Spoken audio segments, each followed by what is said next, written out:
DP world company, তার সাথে ইজারা দেওয়ার একটা কথা হচ্ছে, চক্রান্ত হচ্ছে। আমরা বলতে চাই সেই ডিপি ওয়ার্ল্ডের সাথে এক ধরনের চুক্তি রয়েছে আমেরিকান যে নৌবাহিনী, তাদের সাথে আমেরিকার যুদ্ধজাহাজ থেকে শুরু করে সকল ধরনের জাহাজই সেখানে ফিরতে পারবে। আমরা বলতে চাই বাংলাদেশ যে স্বাধীনতার সময় থেকে এখন পর্যন্ত সবসময় সাম্রাজ্যবাদের বিরুদ্ধে তার অবস্থান, এবং আমরা বলতে চাই দেশের সম্পদ রক্ষার জন্য বামপন্থীরা ধারাবাহিকভাবে আন্দোলন করে তুলছে। আমরা এই বন্দর বিদেশের হাতে দিব না, এবং স্টারলিংক যে ধরনের নজরদারিত্ব শুরু করেছে সেই নজরদারিত্ব আমরা রুখে দেব।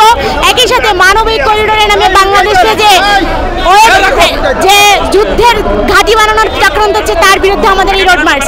দেশবাসীকে এই রোড মার্চের যে সফলতা, সেই সফলতার জন্য দেশবাসীর প্রতি আহ্বান জানাই, দলে দলে যুক্ত হওয়ার জন্য আহ্বান জানাই।